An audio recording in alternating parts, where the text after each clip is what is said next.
right, we want to spend some time this morning and perhaps a little bit this afternoon, if we need, on school choice initiatives. And this is a critically important topic. And I have more than a passing interest in it. My mother was a kind of activist on this issue way back in the 50s. And at the time, in New Jersey, 1 out of every 2 children of school age was in a Catholic school in New Jersey. Not 1 out of 2 Catholic kids. 1 out of every 2 kids in the state was in a Catholic school. And my mother latched on to this expression of double taxation, all right? That we were taxed for the government schools that we didn't want and didn't use, and we had to pay tuition. Now, of course, tuition at the time was next to nothing, right? My grammar school tuition, kindergarten, I think we started at $5 a year, and by the time I got to 2nd or 3rd grade, the pastor publicly apologized for making the tuition $50 a year, all right? But that still irked my mother immensely.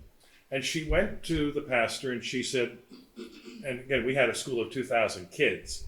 And she said, Monsignor, I think we need to make the state officials wise up and understand who we are and what we're all about. And he said, what do you mean? And she said, I think that all the Catholic schools in the state ought to close for a week and shove those kids into the public schools and make the governor and everybody else understand. And he looked at her and he said, oh, Mrs. Stravinskas, we would never want people to think we're bad citizens. All right? Now, transfer that logic to the civil rights movement, all right? With whether it was Martin Luther King or whoever else telling people, you ought to start looking at this and say, no, my mother was a slave, my grandmother was a slave, and that's the way it should be, and we don't want people to think we're uppity, all right? But this is part of the problem, huh? Secondly, the first term paper I ever wrote in high school was on the educational funding system of Canada. So it's been a bugaboo of mine for a long time. And then as I indicated, my doctoral dissertation at Fordham was on the Supreme Court in Catholic schools. Interestingly, when I chose that topic, the chairman of the department said to me, well, isn't that a rather inward-looking topic? Don't you think something else would be much more appropriate? I said, like? And he said, well, the comparison of theory Y and theory X administrators, huh? I said, oh yes, the public is just dying to read one of those. I said, but doctor, inward-looking, if we're not inward-looking, we ain't going to be around in 20 years. And he really couldn't understand it. And then they put every obstacle in my way imaginable for writing the dissertation on that topic. And among other things, it was that I didn't have a law degree, and therefore I was incompetent to analyze Supreme Court decisions. And so I said, all right, number one, in 90 graduate credits in education, we've been told consistently that perhaps the least effective way of learning about something is through a educational program. People learn about things in a variety of ways. And at the time I was working for the Catholic League for Religious and Civil Rights, which is constantly involved with church-state relations. Huh? And no, they didn't buy that. And I said, well, let's do this. Suppose I write the first chapter and then submit it to known experts in the field who will write objective evaluations of the material.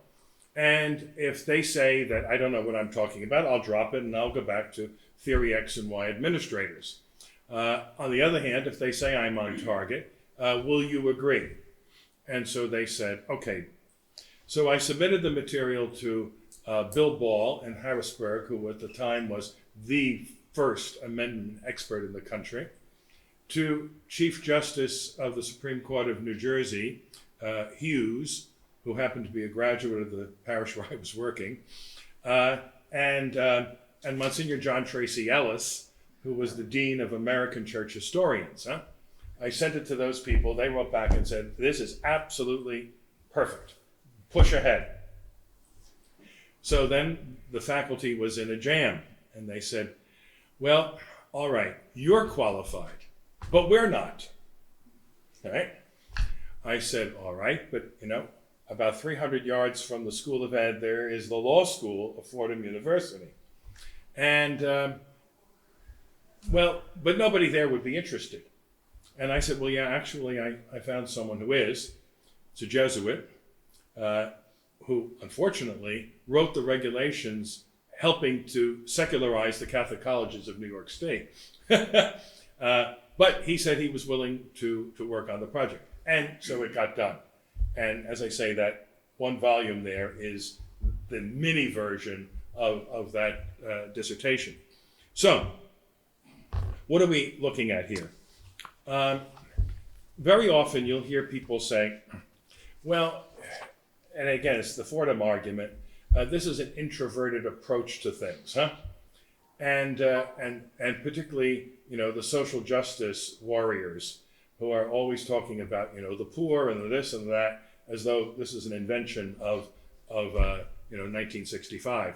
The church has always been involved with these issues. But John the 23rd, in his encyclical Pacem in Terris, has a very interesting line. He said, no one can attempt to defend the rights of others if they have not, first of all, vindicated their own rights. All right? So it's our Lord's line, really, physician, heal thyself. And so on this issue, it's important for us, if we're going to be talking about social justice concerns, to say one of the fundamental social injustices of the American system is the American system of funding education, right? And in the Vatican II document on Catholic education, we read, parents have a primary and inalienable duty and right in regard to the education of their children. And the family, quote, requires the help of society as a whole. And in that document, and the document on religious liberty, in the Code of Canon Law, in the Compendium of the Social Doctrine of the Church, you find that consistent thread. Parents are the primary educators of their children.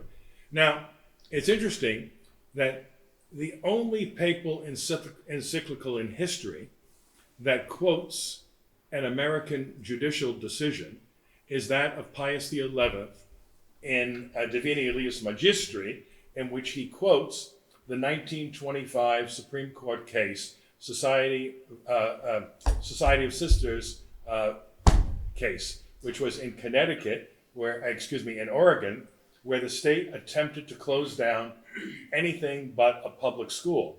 And it was part of the anti-Catholic move at the time. They didn't say no Catholic schools, they said only public schools. And the Supreme Court in that judgment said, the child is not the mere creature of the state, and goes on to talk about the primary rights of parents to choose the most appropriate educational environment for their children.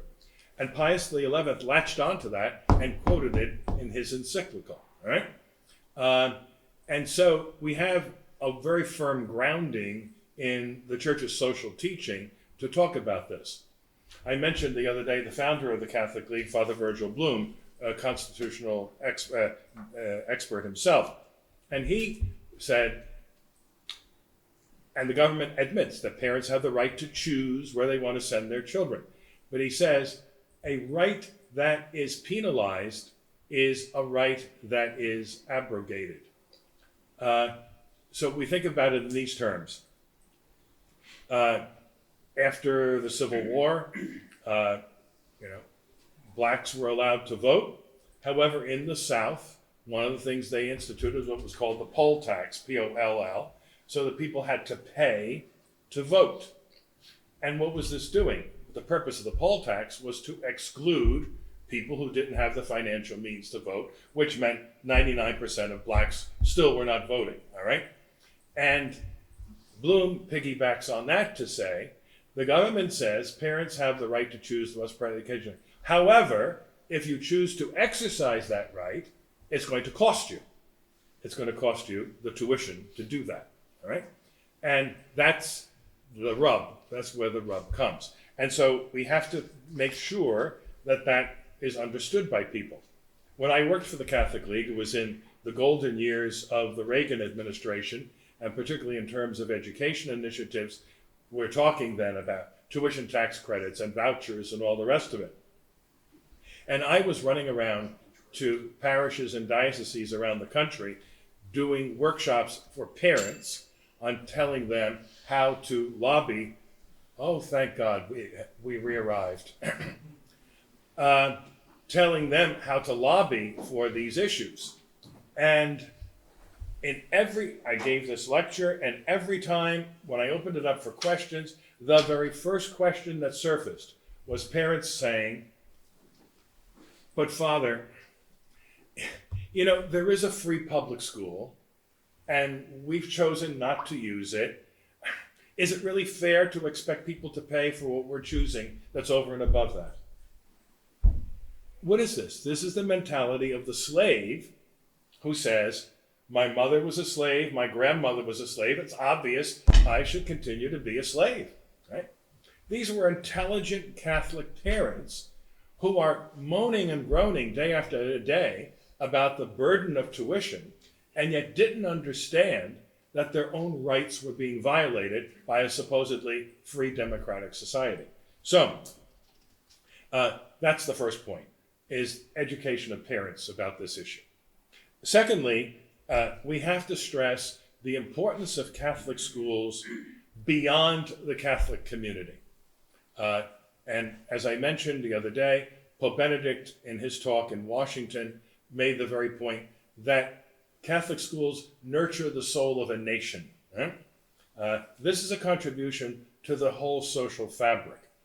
It's also a contribution in terms of we're going to be providing, and we are providing and have, people who are competent to work in every sphere of society.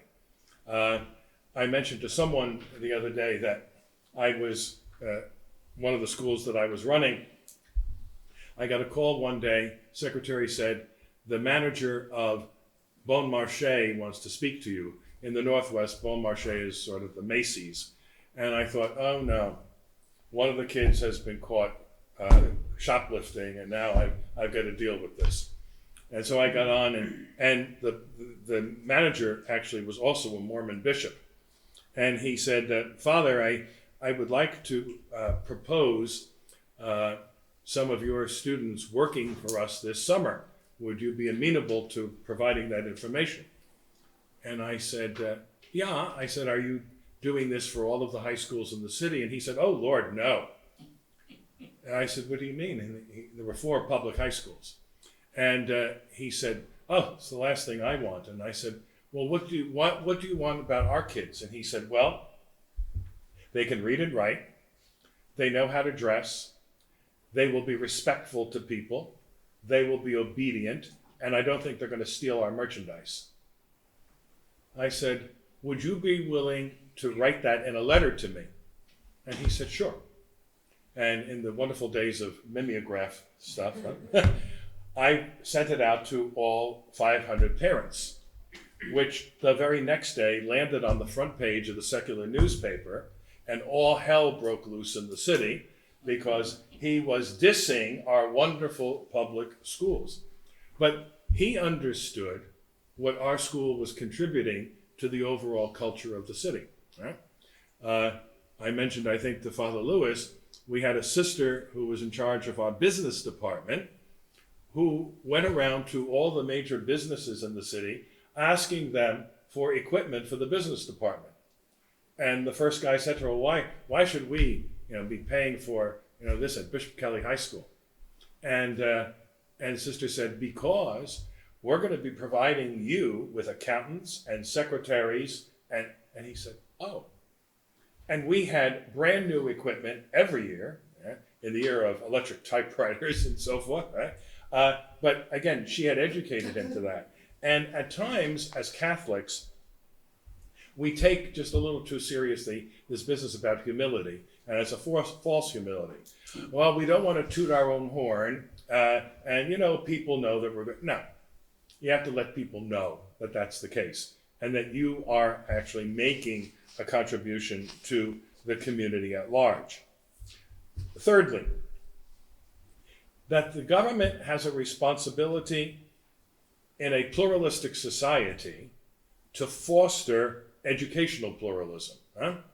So this is not simply catering to this esoteric little group over here, which, parenthesis, by the way, when we started talking about, it used to be called parochial school aid, which we don't want, and then the bad people called it parochiaid to make it sound like Medicaid, all right? So some kind of a government handout. But no, in those days, though, it was an exclusively Catholic issue. And so all of the anti-Catholicism was heaped on to the issue of school choice. It was interesting that our biggest opponents were the Southern Baptists, And it's amazing when you start your own school system, you get a more refined understanding of the Constitution. And now that the Baptists are into the school business, they don't think the First Amendment forbids any kind of aid to religious schools and students, all right? So we have the fundamentalists with us. We have the Orthodox Jews with us, all right? And so it's no longer an exclusively Catholic thing. It's ecumenical and interfaith as well. And so that point needs to be appreciated. But this idea of educational pluralism is also critically important. And the government ought not to be involved in schools, period. There's a wonderful book called Do We Really Need Public Education? And it's by a secular Jew, and the name just went out of my head. He and I were on a panel together, sponsored by the state of Connecticut a number of years ago, on educational choice. And everybody on the panel was against any kind of choice initiatives, except for him and for me. And but the last sentence of his book is this. And so does the government belong involved in running schools? And that's why, Kevin and I have been talking for years now about, we call them government schools or state schools, all right? And his conclusion to the book, the last sentence is, the government belongs involved in running schools as much as it ought to be involved in running churches, which is to say it has no place. Because in both instances, it's forming men's minds and hearts, right? And Milton Friedman, the great proponent of all kinds of, capitalist ideas, said the only place for the government in education is to pay for it, not to run it, all right? And so that's an educational point that needs to be advanced. And so I think those are the points I would like to leave you with at the moment, and then Shawn can talk about this wonderful initiative that he's involved with and just getting involved with at the moment. And then if necessary, we can continue this in the session after lunch. But I do think it's very, very important. And also, Father Aidan can pop in on this about what goes on in Northern Ireland in terms of funding. And Father Andrew, is there anything in the Cameroon, or is that just Catholic schools are completely on their own? There's no government aid? Okay, fine. So they're in the same boat that we are. All right, Shawn. All right, well, I told Father this morning, I actually got up this morning and changed my talk a little bit based on actually being with all of you. And so it's just been a real pleasure to be here and to hear what you're doing in your states, in your schools, in your parishes. If we could multiply you like the loaves and fishes, I think we wouldn't have a problem anymore in Catholic education.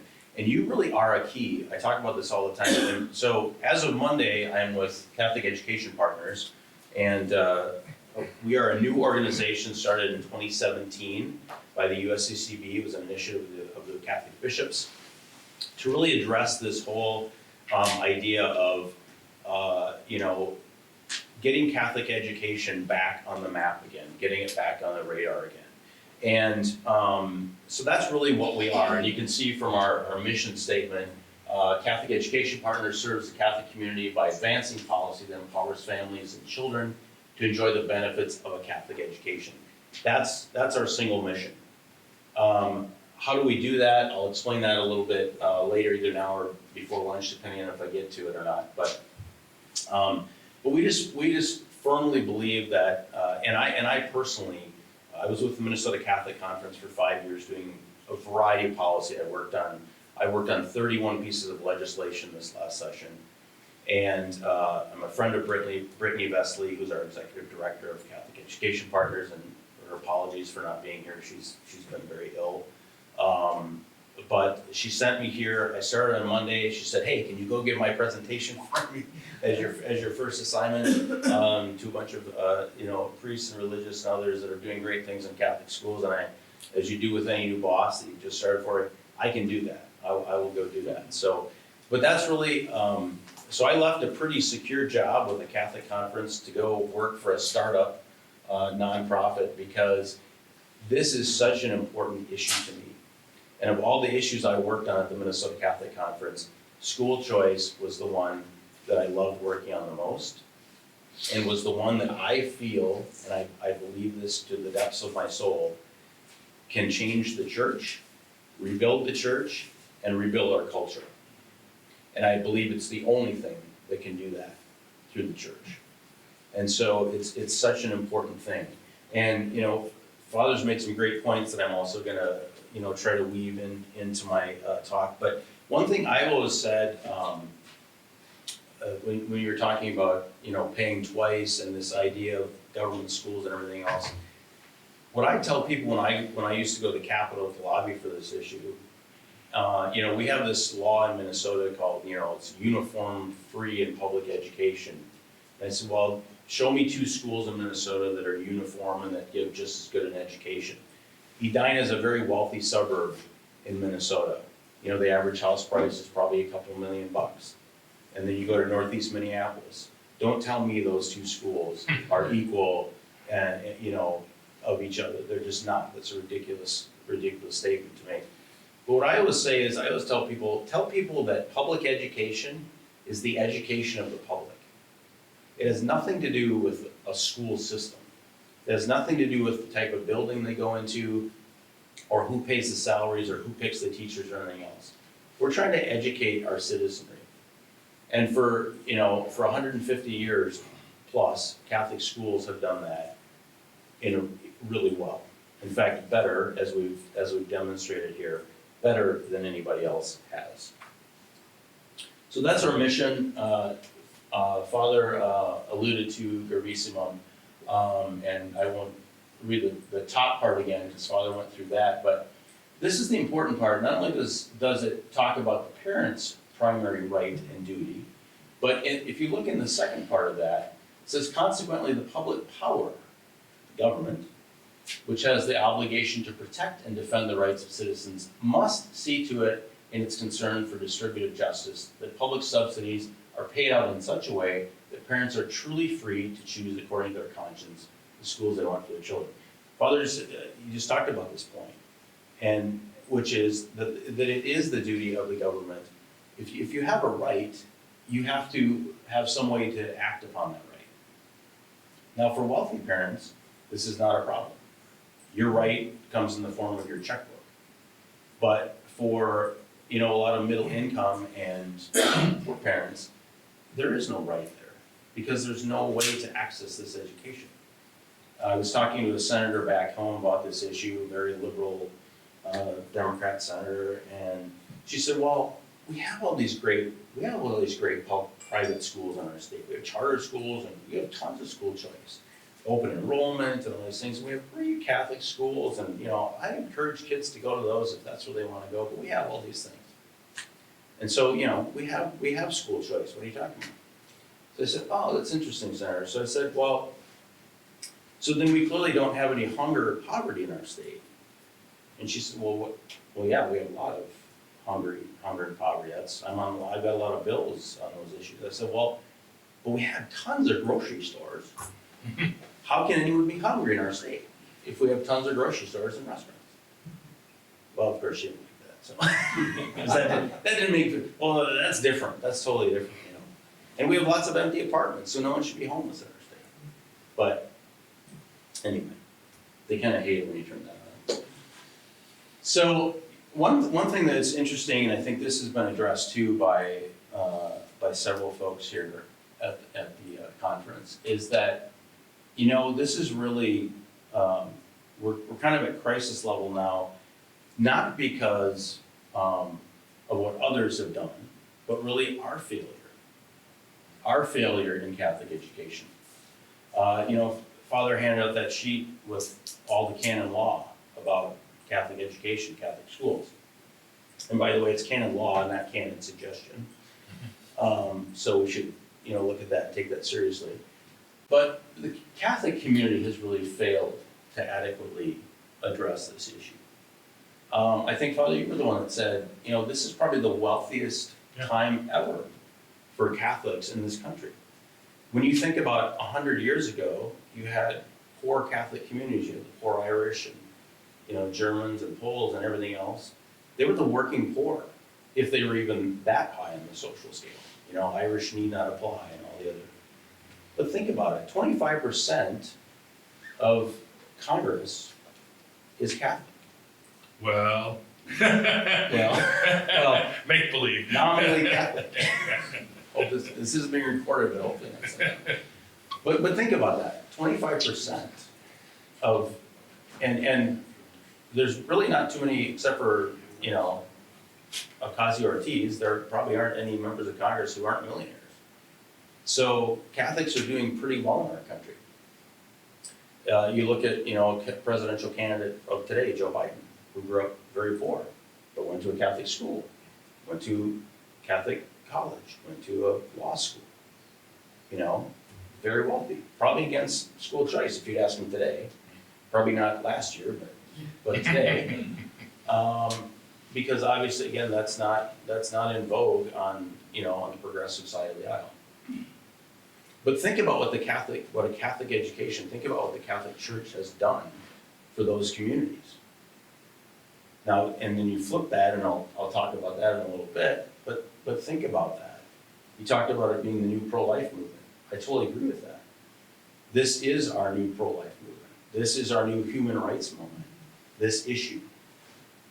And we have a new population of Irish, if you will, the Hispanic community. That's our new opportunity. That's where the church is growing. That's where the membership's gonna come from. And that's the group that needs Catholic education. And that's the group that knows about it the least and is the least able to afford it. And that's where these public policies come in. That's where school choice comes in. And again, I think too, we talked about it just a few minutes ago. We are, as Catholics, we are classic at hiding our light under a bushel. We don't talk about the great, I mean, think about it.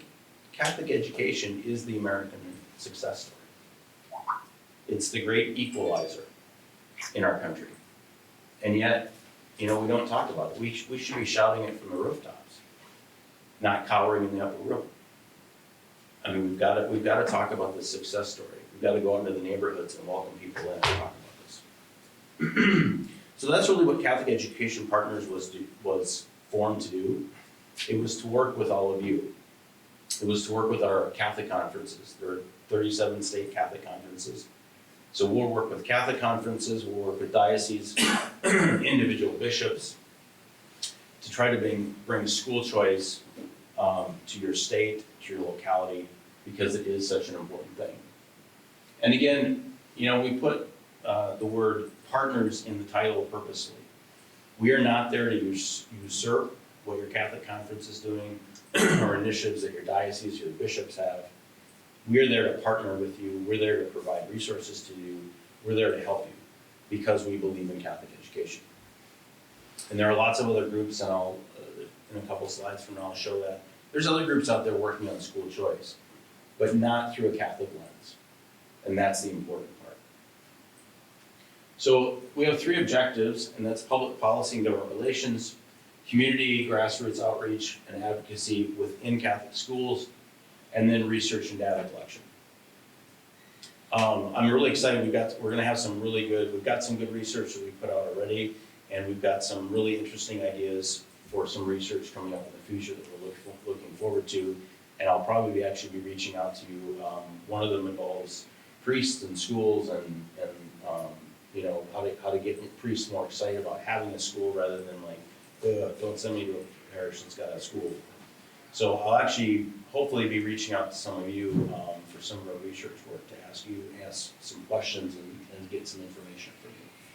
But again, our efforts to enhance the education policy work and not usurp that work. Our board chairman, Archbishop Kurtz, I just love what he said. We answer Jesus' call to cast our nets into the deep by offering all children the opportunity to experience the best success story in American education. And again, I think we've all talked about that this week. Brother Owen, you talked about that. This is an amazing success story that we need to tell, and we need to keep telling and keep building on. It would be sad if at some point Catholic education is just relegated to the history books. And he knows that what he speaks, he comes from the coal mining district of Pennsylvania. Yes, absolutely. So part of what we do is, again, a few minutes ago I talked about, you know, there's some great organizations out there, and we work with those organizations. We're not here to put them down or say anything bad about them. They're great organizations. EdChoice, which was formerly the Milton Friedman Foundation, American Federation for Children, which was Betsy DeVos served on the board, our current Secretary of Education, Excel in Ed, which is Jeb Bush's foundation. We're there as kind of a bridge builder. But again, great organizations, they fight for school choice, they work on these laws, try to get these things passed. But they don't do it from a Catholic perspective. We do it through a Catholic lens. We don't just want school choice laws passed if they infringe on religious liberty or don't allow our Catholic schools to be Catholic. There's no point in just having a public school with a crucifix on the wall. That's not a good Catholic school. And so we don't want laws that might infringe upon those ideals. Work very closely with Mary Pat Donahue, who's actually on our board. She's our newest board member. So we work very closely with the USCCB. They work more on federal. We try to get into the states and work on those issues in the states. And then of course, the National Catholic Education Association, work with them, and ACE as well in Notre Dame. Now again, I'm sure you've all, you've seen the numbers and the statistics. So the height of Catholic education was in the early 1960s. 13,000 schools, Catholic schools, 5.2 million students, 12% of US school children were educated in a Catholic school. And we looked at today's figures, 1.8 million students, so less than half of what it was. I think 1963 was actually the high water mark for Catholic schools. Now less than half of Catholic schools. And again, at a time when the United States Catholics are prosperous, doing great. There is something interesting about that. I can tell you an interesting statistic. So in 1960, Catholic school staffing was 151,000. So 151,000 staff in all Catholic schools in the United States. At that time, 74% of our school teachers were religious. Now it's 3%. This isn't on the slide, but would anyone want to venture a guess how many Catholic school staff we have today? So we have half the schools and about a little more than a third of the kids. So 1960 was 151,000. Any guesses today? Double. 152,000. 152,000. So we cut schools in half. We have about a third of the students, and we added 1,000 staff. Bureaucracy. So, truth that the church really is protected by the Holy Spirit, because you couldn't run a business like that without protection of the Holy Spirit. So, so obviously Catholic schools have declined, but as I'll show in this slide, FADCA and NCA did some market research study. We thought, all right, schools are declining, must be because nobody wants to go to Catholic school, right? Not true. 81% of Catholic parents and 62% of non-Catholic parents are willing to send their kids to a Catholic school if it's a money issue, largely, if they qualified for some kind of school choice program. But only 34% of parents in school choice states know that they live in a school choice state. How many of you live in a school choice state, or know if you live in a school choice state? No, I don't think anybody here does now. Okay. Lives in one or knows it? Hard to Down say. there, I know. Yeah. So important. Father, are we good, or do you wanna break? We have about another 7-8 minutes. Okay, very good. So let's go into, before we go to lunch, I'll go through this and then might be a good time to break. There's essentially 4 different types of school choice programs right now that are kind of out there and being talked about. So vouchers is probably the most common, it's probably the most well-known. These basically give, as it says, the parents freedom to choose a private school using all or part of public funding. So in every state, every legislative session, there's a per pupil funding amount that says, I'll give Minnesota for an example, it's about $12,000 per pupil that's set aside by the state government and assigned to a child. So basically what voucher laws do is they, anywhere from 100% of that amount to some smaller amount, they'll basically say, okay, if you wanna, we're gonna actually give you as a parent a voucher with that amount, and you can take that and go to any place you want for your kid's education, any non-public school for your kid's education. Pretty straightforward. And again, the voucher goes to the parent, the voucher never goes to the school. And that's part of the constitutionality that we talked about a little later, that, this is a benefit to a parent and not a benefit to a school.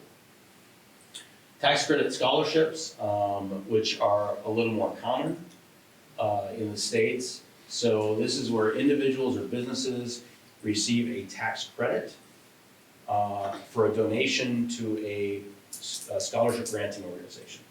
That's what we did for the Minnesota bill that we put forward. So Target Corporation or I as an individual could give to the Archdiocesan Scholarship Fund. I could do that up to 70% of my tax liability. So, and then that would come right off of my tax liability. If I owe, What percentage, Shawn? well, in Minnesota we did 70%. 7-0. 7-0. Wow. Yeah. So if I gave $10,000, I could get $7,000 off my tax, right off the top. And that comes off my tax liability. These are very attractive programs in the states that have them. Florida and Arizona, for example, there's a deadline date by which they sort of open up the funnel. Typically that they raise anywhere from 40 to 100 million within 2 days. Just like that. Pennsylvania has it now. Yes, that's right, Pennsylvania has it. And different states have different amounts. We had to do 70% in Minnesota because of the way our tax law works with the federal tax law. If we would have done more than 70, somebody could have potentially gotten more money back from the government than they actually would have liability for. Some states do 100%, some states do, somewhere between. Again, very popular because someone would rather give a scholarship to a kid to go to a non-public school than they would to hand more money to the government. So these are very popular with businesses and individuals as well. The other one, which many states have, we actually have this in Minnesota. We've had it for, I think, about 30 years. That's the personal use tax credits.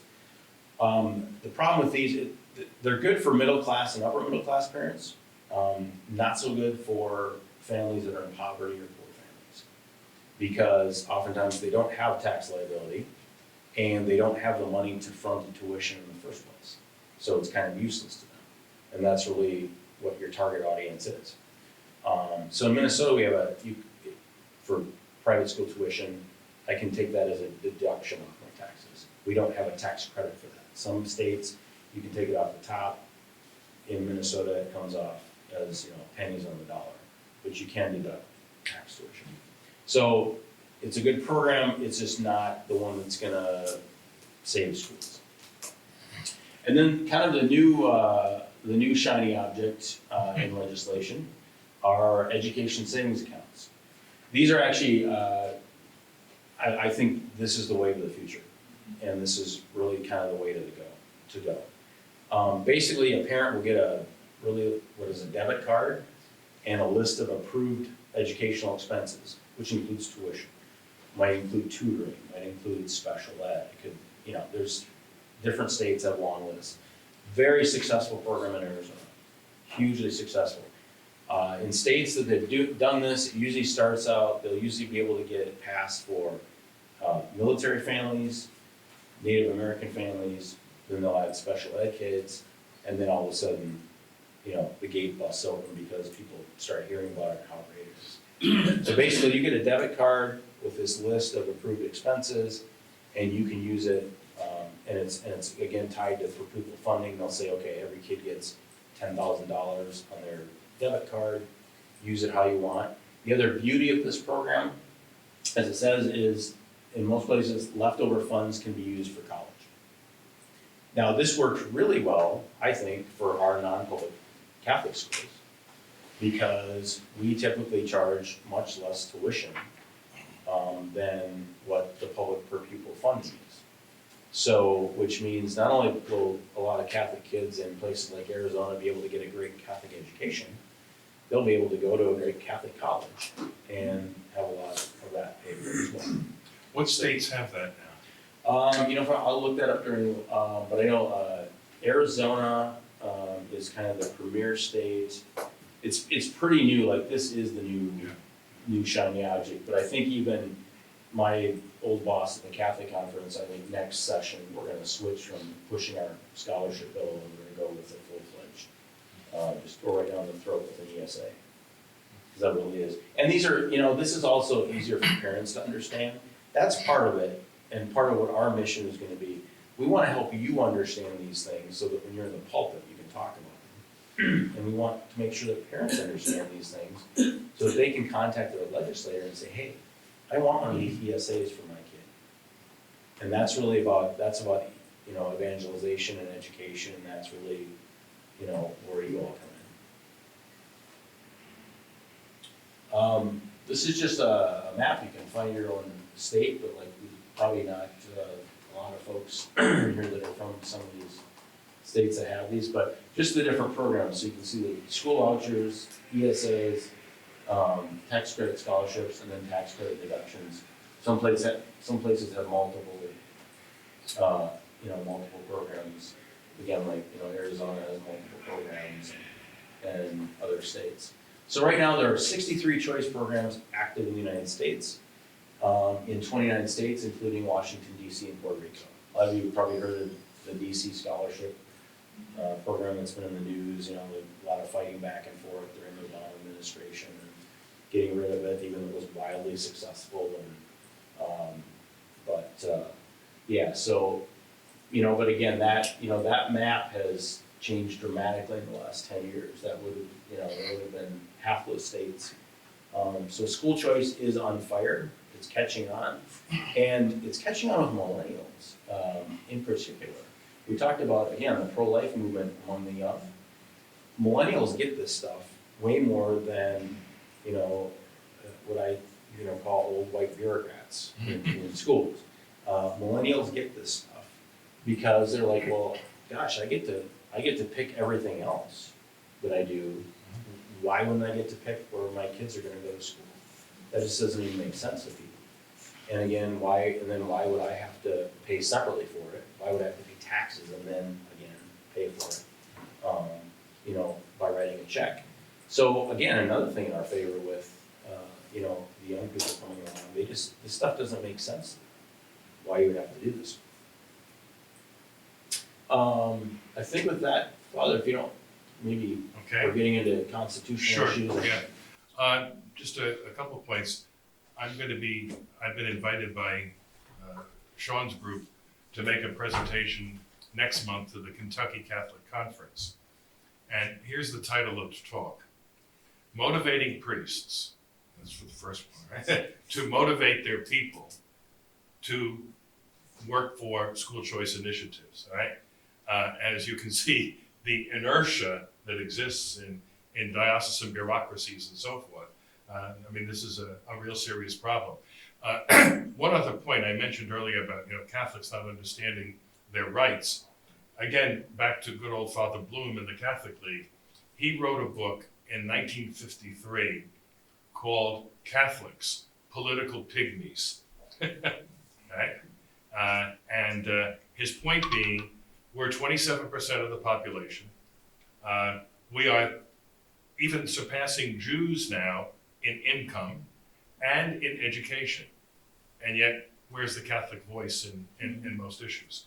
And political pygmy. And Bishop Kennedy has to depart our wonderful company this afternoon for obligations with the Jewish community in New York, some interesting project he's working on there.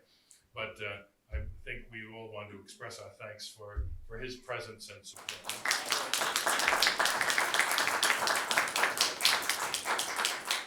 And Bishop, know that we're going to do this next year, same week, so already mark it out in your calendar. And he's just an invaluable resource in all of this, and let alone some of the wit that goes with it. Huh? So, all right, so we'll see you at 1:45.